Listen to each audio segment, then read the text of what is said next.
Okay, let's carry on quickly and we look at the income tax paid. Right, so for income tax paid, we know we have to look at SARS. So we find SARS in note 4, trade and other payables. There, at the beginning of the year, SARS was 1,700. Then we look at the income tax for the year that you'll find in the income statement. There it is, 45,600. And you subtract SARS at the end of the year, 3,600. Right, so then this is what our calculation would look like. 1,700 plus the income tax for the year minus the amount owing to them at the end of the year, and that's 43,700. Right, that gets written here by tax paid. There we go, 43,700. Then the dividends paid, we have to look at shareholders for dividends. So again in note 4, well, for the payables note, there we've got shareholders for dividends, 19,000. Then the dividends paid and declared in my retained income note, 40,000. And shareholders for dividends at the end of the year, 24,000. This is what the calculation would look like. Dividends at the beginning plus dividends paid and declared minus shareholders for dividends at the end, 35,000. And you write it 35,000 by dividends paid. Right, and for the interest paid, because it's not capitalized, we have to look at expenses payable, and there it tells you in brackets that it is for the interest on the loan. So the calculation is also the amount owing at the beginning. Then we add the interest for the year, which was in the interest expense, the 14,000 in the income statement, and we minus the interest payable at the end of the year. So this is what the calculation looked like. They didn't give you a note, but please, you have to show the brackets because you'll get part marks. So it's the interest at the beginning of the year plus the interest for the year minus the interest at the end of the year. Gives you the 13,500. Okay, then you do the math of this. That minus this, and you get 39,000 Rand. That's for operating activities. Right, now we go to investing activities, and now you have to remember that this is the purchase of fixed assets.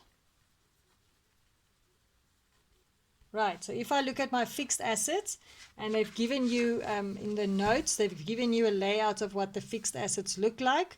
So we have land and buildings, and we have equipment. Right, now for land and buildings, we can simply use the difference. We can see that we did buy land and buildings because it went from 85,000 to 150,000. So that meant that we bought land and buildings to the value of 65,000. We can just write it in like that because for land and buildings, there's no depreciation relevant. Okay, so that is in the purchases of assets. We can start so long with the land and buildings, 65,000. But then for the equipment, remember now, in any asset where depreciation is involved, we have to take that into consideration, and we have to go and use that calculation that we practiced on its own before we put this all together. So let's see if you can remember that calculation. It starts with equipment. I did it here for you. Equipment, the book value of equipment at the beginning of the year. Now remember, to get the book value, you have to take the cost, which is the 87,500, and subtract the accumulated depreciation. It all relates to equipment because land and buildings doesn't depreciate. Then you get 47,500. You must minus the depreciation that you get from the income statement.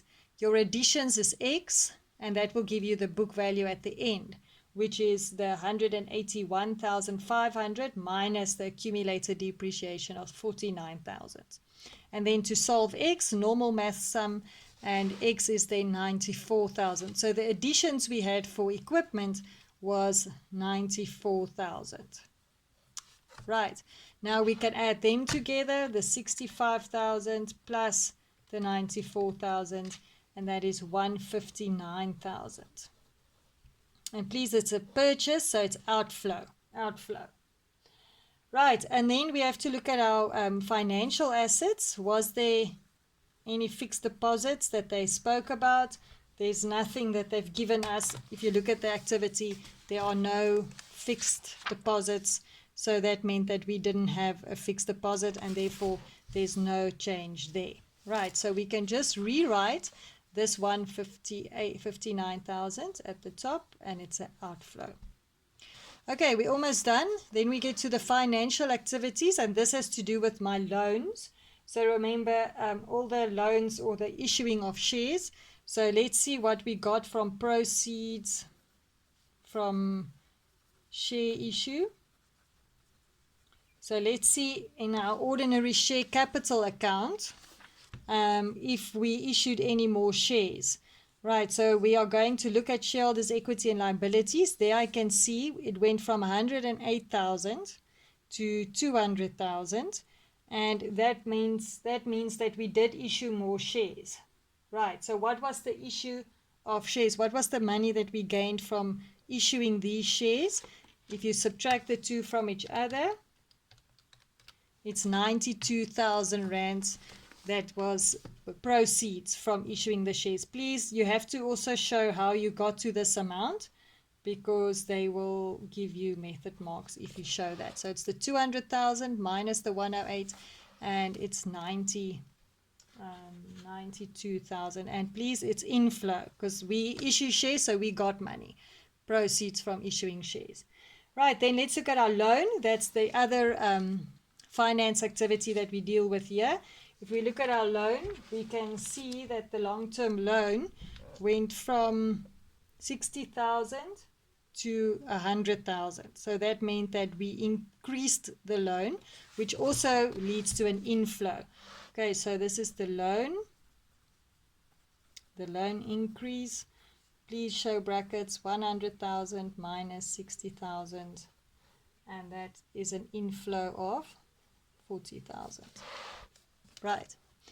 Then to do the math of this, 92,000 plus 40,000, and that gives us 132,000 from finance activities. Okay, now we're done. Now we just have to consolidate. So to consolidate, the net change is my three headings. So it's that one minus that one, because it's in brackets, plus this one because it's not in brackets. So it's just my three headings. Then I'm going to work them out. And what you are going to get is 12,000 rand. That's the change, 12,000 rand. If I look at my cash and cash equivalents at the beginning of the year, so let's look at the cash and cash equivalents. There you find the cash and cash equivalents at the beginning of the year was 27,000, and at the end of the year it's 39,000. So this is our answer that we want. Okay, so what was the cash and cash equivalents at the beginning of the year? 27,000. And if you add this, you get 39,000.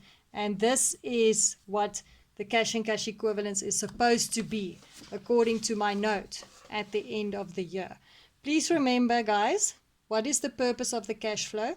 The purpose of the cash flow is the readers has to be able to see why there was an increase in cash for the year. And now if they want to know why there was an increase, they can go and have a look at my cash flow statement. And it tells you everywhere where cash went out and cash came in. Right, so now let's just quickly look at this last note that they want us to complete. That is just a summary basically of what we've done. The cash and cash equivalents, guys, we write the three components down as they give them to you. Bank, cash float, and petty cash.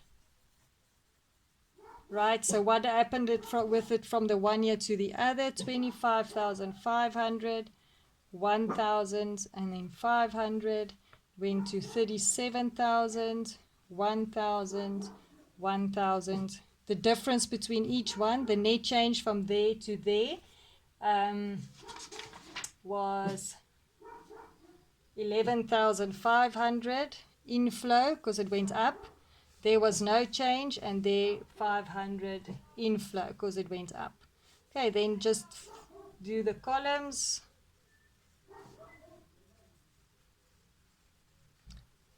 Right, and then again we can see that is according to what they've given us. Right, so there is a lot to remember, guys. I would like for you to now please try to do 343. Right, you're going to do 343 today. Listen to the video again if you can't remember. Go back to what we've done in class if you can't remember. And then I will post the memo for 343 onto the group tomorrow. Right, if you have any queries, you can send me a WhatsApp message on the group and I will respond to that up until 4 o'clock this afternoon. Thank you guys. Have a nice day. Bye.